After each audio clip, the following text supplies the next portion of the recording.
Obsession pier தன் கூட வேலை பார்க்குற நிக்கிங்கிற பொண்ணு தன்னை லவ் பண்ணுன்னு சொல்லிட்டு ஒன் விஷ் வில்லோல ஆக்சிடென்டெல்லாம் வந்து அவரோட விஷயம் சொல்றாரு. அதுக்கப்புறம் என்ன நடந்துச்சு அப்படிங்கிறது தான் இந்த அப்சஷன் படத்தோட ஒரு குட்டி பேஸ் லைன். இந்த அப்சஷன் படத்தோட ரிவ்யூக்கு போறதுக்கு முன்னாடி எப்பவும் போல ஹலோ ஹாய் ஃப்ரெண்ட்ஸ், நான் தான் உங்க ஜெயராம் கிருஷ்ணன் பேசுறேன். குட்டி மெசேஜ்.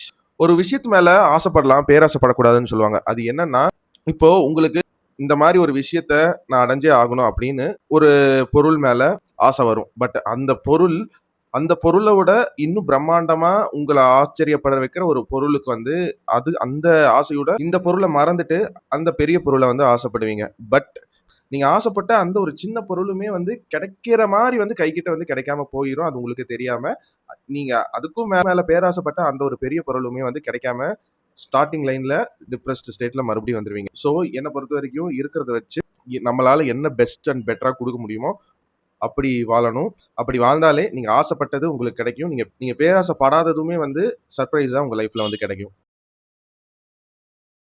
அப்சஷன் இந்த படத்தை பொறுத்த வரைக்கும் இந்த 2 கேரக்டர் பேயர் அண்ட் நிக்கி, இவங்க 2 கேரக்டர்லயும் நடிச்ச மைக்கேல் ஜான்ஸ்டனும் இண்டி நவரேட்டா, இவங்க 2 ஆக்டருமே வந்து பேயர் அண்ட் நிக்கியா அந்த கேரக்டர்ல சூப்பரா பின்னி எடுத்திருக்காங்க. நிக்கியா நடிச்ச இண்டி வந்து பெஸ்ட் ஆஃப் பெஸ்ட்டை கொடுத்துருக்காங்க. நான் இதுக்கு முன்னாடி இவங்க படம் நடிச்சிருக்காங்களான்னு தெரியல. பட் இந்த படத்துல ஒரு சைக்காட்டிக்கான ஒரு கேரக்டர் ஆக்டிங்குமே பண்ணணும். அதே சமயத்துல அந்த கேரக்டர் உடைக்காம ஆடியன்ஸுக்கு கனெக்ட் ஆகணும். இந்த 2 லைனுமே வந்து மிஸ் ஆச்சுன்னா இந்த கேரக்டர் வந்து பார்க்குற ஆடியன்ஸுக்கு சிங்க் ஆகாது. அந்த ஒரு பொறுப்பை, அந்த ஒரு ஆக்டிங்கை வந்து சூப்பரா இண்டி நிக்கிங்கிற கேரக்டர்ல நடிச்சிருக்காரு. அண்ட் மைக்கேல் ஜான்ஸ்டன் பியரா நல்லா நடிச்சிருக்காருன்னு ஏன்னு வந்து ஸ்டார்டிங்லேயே சொல்றேன்னா, ஏன்னா நிறைய பேர் நிக்கியே கண்டிப்பா வந்து எல்லா ரிவ்யூலயும் வந்து சொல்லியிருப்பாங்கன்னு நான் நினைக்கிறேன். பட் ஆனா இவரோட ஆக்டிங் பெர்ஃபார்மன்ஸ் அந்த அளவுக்கு சட்டிலா கான்வர்சேட்டிவா வந்து நடிச்சங்காட்டி தான் வந்து ஆப்போசிட்ல நடிக்கிற அந்த ஒரு டாமினண்டான ஒரு கேரக்டருக்கு ஆக்டிங் ஸ்கோப் கிடைக்குது. அதுக்கு இவர் எப்படி ரியாக்ட் பண்றாருங்கிறத வச்சுதான் வந்து அந்த கேரக்டரோட டெப்த், இந்த கேரக்டர் எப்படி எல்லாம் பிஹேவ் பண்ணுது அப்படின்னு ஆடியன்ஸ்க்கு ஈஸியா வந்து கனெக்ட் ஆகும். இன்ஃபேக்ட் வந்து ஒரு ஆடியன்ஸா தான் வந்து அந்த பியர் கேரக்டர்ல மைக்கேல் ஜான்ஸ்டன் நடிச்சிருந்தாரு. அண்ட் இந்த படத்தை என்னை பொறுத்த வரைக்கும் ரொம்ப கிராண்டியரா இல்லாம ரொம்ப சிம்பிளா ஒரு சைக்கலாஜிக்கல் டிராமாவை அழகா, அதுவும் ஒரு கிரீப்பியான ஒரு ஹாரர் ட்ரீட்மெண்ட்ல, ஹாரர்னு இதை சொல்லாமான்னு தெரியல, ஏன்னா சில இடங்கள் லைட்டா ஜம்ப் ஸ்கேர்லாம் ஆகுது. பட் நீங்க நினைக்கிற மாதிரி வந்து அந்த ஃபேண்டசியான அந்த பேயை காட்டி பயமுறுத்துறாது, அந்த மாதிரி விஷயங்கள்லாம் இல்லை. பட் ஜம்ஸ்கேர் இருக்கு. அண்ட் ரொம்ப நாளா இந்த மாதிரி கிரவுண்டடான கதையுள்ள ஒரு சைக்கலாஜிக்கல் ஃபேண்டசி டிராமாங்கிறது ஹாலிவுட்ல மிஸ் பண்ணிட்டு இருந்தாங்க. அந்த ஒரு கேப் அண்ட் வேக்யூமை வந்து இந்த அப்சஷன் படம் மூலியமா இந்த படத்தோட டைரக்டர் கரி பார்க்கர் பூர்த்தி செஞ்சிருக்காரு. ரொம்ப அழகாவே எக்ஸிக்யூட் பண்ணிருக்காருன்னு சொல்றேன். பெருசா அந்த அளவுக்கு பெரிய ஒன் ஷாட் எல்லாம் இல்லாம இருக்கிற சீனை ரொம்ப சைக்கலாஜிக்கலா அந்த கேரக்டரை வச்சு அழகா பிளே பண்ணியிருந்தாரு. அண்ட் இந்த 2 கேரக்டரை தாண்டி நிக்கிக்கு ஃப்ரெண்டா நடிச்ச அயான்கிற கேரக்டர் ரோல் பிளே பண்ணவரும், ஷாம்ங்கிற கேரக்டர் ரோல் பிளே பண்ணி, இங்க 4 பேரை சுத்தி தான் வந்து கதையே நடக்கும். அவங்க 4 பேருமே ஒரு நீட்டான பெர்ஃபார்மன்ஸை கொடுத்துருக்காங்க.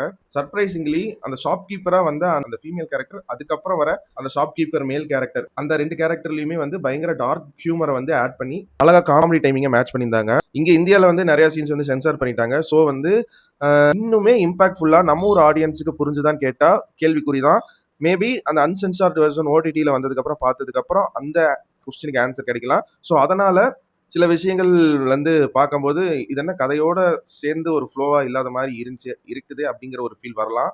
அண்ட் எனக்கு பர்சனலாக இந்த படத்தை ரொம்ப ஒரு ஸ்லோ பேஸ்ட் ஸ்க்ரீன் பிளேல தான் கொண்டு போயிருக்காங்க. அண்ட் அந்த ஸ்லோ பேஸ்ட்லையுமே வந்து ஒரு கிரீப்பியான ஒரு சீன் நடந்துட்டு இருக்கு. அந்த சீனை வந்து அப்படியே டவுன் பண்ற மாதிரி ஒரு காமெடி டைலாக் வச்சு, அதுவும் அந்த சீன்ல ஒர்க் அவுட் ஆகிற மாதிரி வச்சது தான் இந்த படத்தோட ஒரு சின்ன சின்ன ட்ரிக்கா வந்து நான் பாக்குறேன். இந்த மாதிரி சைக்காட்டிக் ஸ்டோரி டெல்லிங்ல அந்த ட்ரிக்குமே நல்லா ஒர்க் அவுட் ஆயிருக்கு.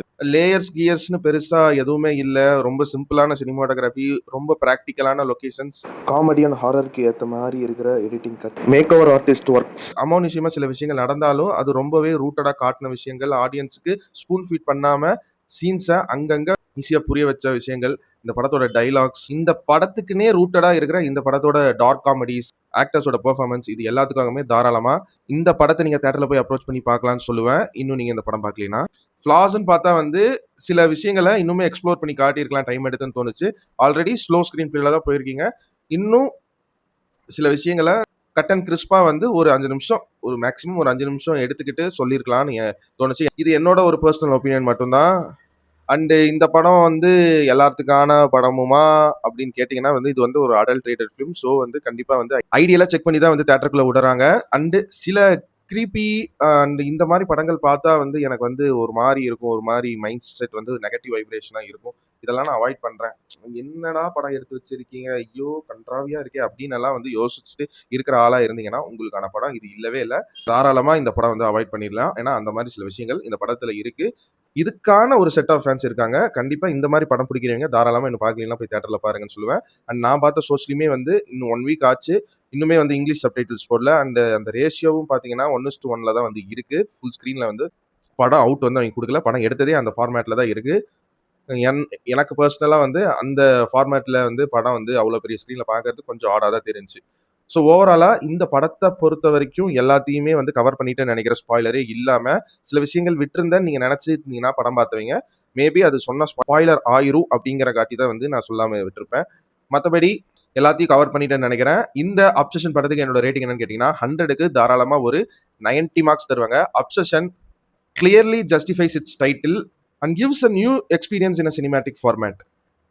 அண்ட் நான் உங்களை இதே மாதிரி இன்னொரு சூப்பரான வீடியோல சந்திக்கிற வரைக்கும் நீங்களும் நல்லா இருங்க, எல்லாரையும் நல்லா வச்சிருங்க. அவ்வளவுதாங்க விஷயம். நன்றி, வணக்கம், பாய் பாய்.